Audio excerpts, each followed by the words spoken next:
Hello everyone, welcome to the new video. और अब हम देखने वाले हैं कि REST एपीआई क्या होती हैं इस वीडियो से। ठीक है, अभी हमने पिछले वीडियो में देखा था कि डिपेंडेंसी इंजेक्शंस होती क्या है। ठीक है, बट हमने डिपेंडेंसी इंजेक्शन के साथ साथ एक छोटी सी एपीआई बना के भी देखी थी। बट उस वीडियो में हमने ये समझा नहीं था एक्चुअली कि एपीआई होती क्या है। और एज अ बिगिनर ये बहुत प्रॉब्लम आती है लोगों को कि एपीआई होती क्या है ये समझने में। ठीक, तो हम इस वीडियो में और आने वाले वीडियोस में आराम से भी समझेंगे कि एपीआई होता क्या है और इसका यूज कैसे करते हैं। ठीक है, तो एज अ बिगिनर ये काफ़ी अंडरस्टैंडिंग नहीं हो पाती है काफ़ी लोगों को, तो हम आराम से लेकर चलेंगे चीज़ को कि रेस्ट एपीआई होती क्या है। एक्चुअली हम पिछले वीडियो में बना चुके हैं जब हमने डिपेंडेंसी इंजेक्शन भी देखा था, तो वहाँ पर भी हमने एक रेस्ट एपीआई बनाया था।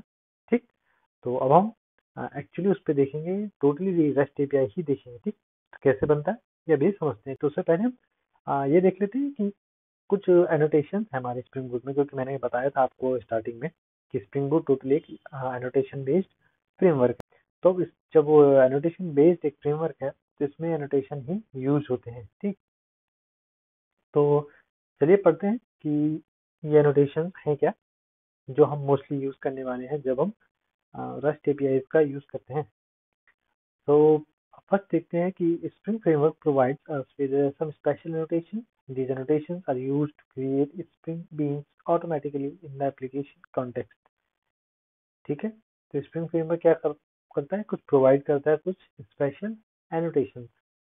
ठीक, तो these annotations are used to create Spring Beans automatically in the application context। मतलब जब हमने बात की थी पहले कि आईओसी कंटेनर की बात की थी हमने पिछले से पहले वीडियो में, तब हमने देखा था कि आईओसी कंटेनर क्या होता है। तो ये नोटेशन क्या करते हैं, बीन ऑटोमेटिकली स्प्रिंग बीन को क्रिएट करता है सो दैट आईओसी कंटेनर हमारा ये समझ पाए कि ये जो क्लास बनी है इसका ऑब्जेक्ट्स मुझे हैंडल करना है। ठीक है, तो स्प्रिंग बीन भी जो क्रिएट करता है वो भी ये एनोटेशन हेल्प करते हैं उस क्लास को एज अ बीन डिक्लेयर करने में। ठीक है, सो दैट हमारा आईओसी कंटेनर ये समझ पाए कि ये जो क्लास बनी है इसका ऑब्जेक्ट उसे हैंडल करना है, स्प्रिंग बूट को। ठीक है, ना कि हमें। तो इसमें आता है सबसे पहले @सर्विस।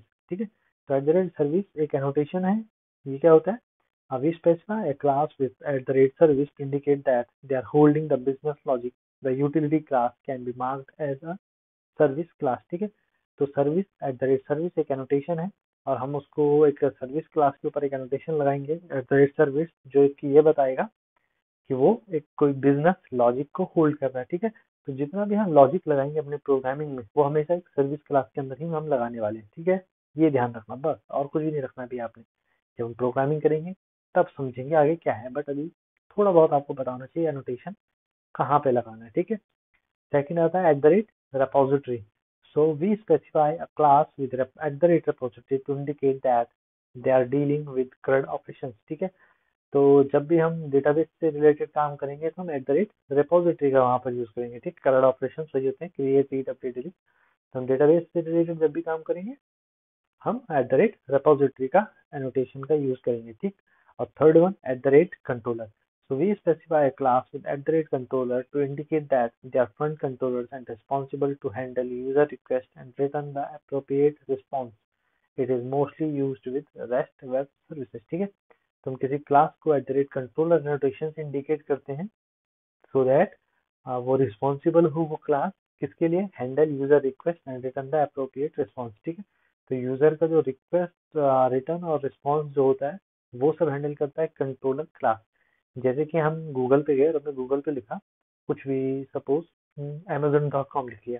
ठीक, तो हम एज अ यूजर रिक्वेस्ट करते हैं डेटा की। ठीक है, अमेजोन की वेबसाइट से, अमेजोन के सर्वर से, कि वो हमें डेटा ला के दे। तो ये सब हैंडल कौन कर रहा है, बैकएंड पे कंट्रोलर क्लास। ठीक है, तो इस तरीके से आप समझ सकते हैं। ठीक है, तो चलिए अब देखते हैं रेस्ट एपीआई एक्चुअली होते क्या है। The rest API, actually rest API को हम क्या कहते हैं, रिप्रेजेंटेशनल स्टेट ट्रांसफर, और एपीआई का full form application programming interface. ठीक है, तो आजकल आपने एपीआई वगैरह काफी सुनी होंगी, एपीआई एपीआई हर जगह। ठीक है, तो एक्चुअली एपीआई क्या होती हैं, कैसे क्रिएट होती हैं, वो हम एक्चुअली क्रिएट करने वाले हैं। ठीक, अगले आने वाले एक दो वीडियोस में, तो अभी हम आराम से इसे समझेंगे। ठीक, तो पढ़ लेते हैं थोड़ा सा। The rest API is a way to allow different systems to communicate over the internet using standard HTTP methods like GET, POST, PUT and DELETE। ठीक है, तो जो REST API होती है वो क्या करती है, स्टैंडर्ड है एक तरीके से कम्युनिकेट करने के लिए इंटरनेट में।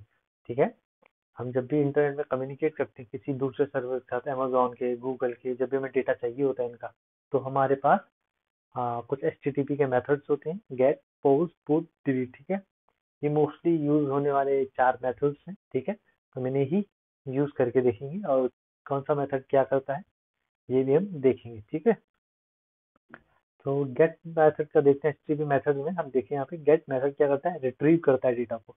ठीक है, जब भी हमें डेटा शो होता है ना हमारे वेब पेज पे, तो वो गेट मेथड वहाँ पर यूज होता है। जब हम, जैसे हमने लिखा amazon.com, तो amazon.com लिखते ही अमेजोन का एक होम पेज आ जाता है। ठीक है, जहाँ पर बहुत सारे प्रोडक्ट, उनकी सेल वगैरह का बैनर्स चलते रहते हैं। ठीक है, तो वो क्या हो रहा है, वो डेटा गेट हो रहा है उस टाइम पे।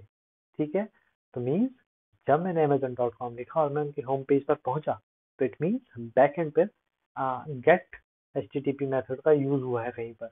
ठीक है, मैंने तो फ्रंट एंड सेक्शन पर क्लिक किया उस चीज पर, बट बैक एंड में जो गेट HTTP मेथड है वो यूज हुआ है। ठीक है, सेकंड मेथड आता है पोस्ट। पोस्ट मेथड का काम क्या है, क्रिएट न्यू डेटा। ठीक है, पोस्ट मेथड, अब अमेजोन का एग्जांपल लेके चल रहे हैं तो अमेजोन पे देखते हैं। हाँ, सपोज हमें अमेजोन पे कुछ चीज को अपडेट करना है, अपना प्रोफाइल ही बनाना है। ठीक है, चलो सपोज, या फिर कोई प्रोडक्ट सेल करना है, तो प्रोडक्ट सेल करना है तो उसके लिए मुझे उस प्रोडक्ट की एंट्री करनी पड़ेगी, एक अकाउंट क्रिएट करना पड़ेगा नया। तो जब मैं अकाउंट क्रिएट करूंगा, अपना डेटा एंटर करूंगा, बहुत सारी चीजें एंट्री करूंगा। ठीक है, जिससे कि मेरा अकाउंट क्रिएट हो, तो जब मैं अपना डेटा एंटर कर रहा हूँ और वो डेटा से अगली बार आके मैं दोबारा लॉग इन कर पा रहा हूँ, तो मीन्स मेरा वहां पर एक डेटा क्रिएट हो चुका है उनके सर्वर पे जाके। ठीक है, तो बैक एंड उस टाइम पे, मतलब फ्रंट एंड पे तो मैंने क्या किया, फ्रंट एंड पे मैंने एक फॉर्म टाइप करा, मैंने उसमें एंट्रीज करी और सबमिट कर दिया। तो बैक एंड पे पोस्ट रिक्वेस्ट हुई है उस टाइम पे, इस तरीके से हम समझ सकते हैं। ठीक है, थर्ड वन आता है पुट, अपडेट एग्जिस्टिंग डेटा, सब सेम। हमने जो प्रोफाइल क्रिएट की थी अपनी, उसमें कुछ एडिट करना है, अपडेशन करना है, तो जो भी हम एडिट करेंगे, अपडेशन करेंगे, हम तो डायरेक्टली फ्रंट एंड से कर पाएंगे, बट बैक एंड में हमेशा पुट क्वेरी चल रही होगी हमारी। ठीक है, and fourth one delete, remove करने के लिए सिंपल। ठीक है, तो डिलीट कैसे होता है डेटा, वो भी हम देखेंगे। ओके, सेकंड इसमें एक और इम्पोर्टेंट पॉइंट आता है जेसन। ठीक है, तो जेसन ऑब्जेक्ट्स के बारे में आपको पता होना चाहिए, जेसन होता क्या है एक्चुअली, ये पता होना चाहिए आपको। ठीक है, क्योंकि जब हम डेवलपमेंट की बात करते हैं तो हम जेसन में काफी काम करते हैं। ठीक, तो रेस्ट एपीआई और commonly exchange data in JSON format because it's a light weight and human readable. ठीक है, तो हमारी जो रेस्ट एपीआई होती हैं मोस्टली या कॉमनली डेटा जो एक्सचेंज करती हैं वो जेसन फॉर्मेट में ही करती हैं। जेसन क्या होता है, जावास्क्रिप्ट ऑब्जेक्ट नोटेशन, सिंपली हमारे ऑब्जेक्ट्स को लिखने का एक तरीका है।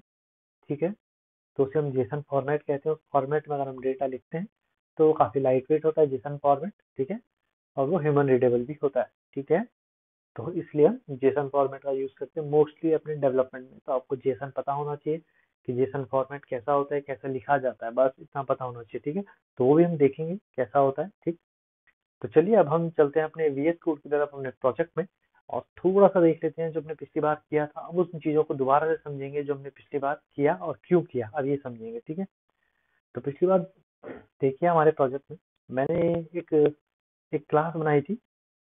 ठीक है, प्रोजेक्ट कंट्रोलर। तो कंट्रोलर की मैंने क्या कहा था, एक रेस्ट कंट्रोलर नोटेशन या फिर कंट्रोलर एनोटेशन, तो इनमें से हम कुछ भी यूज कर सकते हैं। तो मैं रेस्ट एपीआई बनाता हूँ मोस्टली, या फिर हम रेस्ट एपीआई का ही क्रिएट करते हैं, तो इसलिए हम रेस्ट कंट्रोलर का यूज करते हैं यहाँ पर। ठीक है, जब भी हम कंट्रोलर क्लास बनाते हैं, और मैंने क्या कहा था, कंट्रोलर क्लास का काम क्या है, क्लाइंट और सर्वर के बीच एचटीटीपी मेथड्स की हेल्प से डेटा का एक्सचेंज करना। ठीक है, चाहे वो गेट करना हो, पोस्ट करना हो, पुट करना हो, या डिलीट करना हो डेटा को। ठीक है, तो ये काम है रेस्ट कंट्रोलर का। सेकंड बनाई थी एक सर्विस क्लास, और अभी मैंने कुछ देर पहले आपको बताया था सर्विस एनोटेशन का यूज।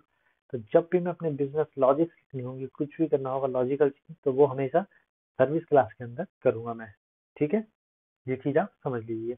तो इसलिए मैंने प्रोजेक्ट कंट्रोलर और प्रोजेक्ट सर्विस दो यहाँ पर फोल्डर बनाए, दो क्लासेस बनाई हैं जिनके अंदर मैं ये काम कर रहा हूँ। ठीक है, तो इस तरीके से हम करते हैं। ठीक, अब हम नेक्स्ट वीडियोस में देखेंगे रेस्ट एपीआई एक्चुअली क्रिएट करके कैसे हम क्रिएट करते हैं, और चारों रेस्ट एपीआई को देखेंगे कि चारों कैसे यूज कर रहे हैं। और हम नॉर्मली अभी हम स्टैटिक डेटा के हेल्प से ये सब करने वाले हैं नेक्स्ट वीडियो में। बट आगे चलकर हम डेटाबेस की हेल्प से भी करेंगे, बट अभी हम स्टैटिक डेटा से करेंगे, ठीक है। बट फिलहाल आप इतना समझिए कि जो हमने अभी पीछे प्रोजेक्ट में किया था वो सिंपल, वो सब यही था जो मैं आपको अभी बता रहा था, ठीक है। एचटीटीपी मेथड क्या होता है, और जो सर्विस एनोटेशन है, रेपोजिटरी एनोटेशन, तभी आगे चल के जब हम डेटाबेस में काम करेंगे उसका यूज करेंगे। और कंट्रोलर या फिर रेस्ट कंट्रोलर आप इसको कह सकते हैं, ये एनोटेशन क्या है। तो चलिए, thank you for this one, और मिलते हैं नेक्स्ट वीडियो में, जहाँ पर हम देख रहे होंगे कि रेस्ट एपीआई को एक्चुअली क्रिएट कैसे करते हैं, ठीक है। तो thank you for this one.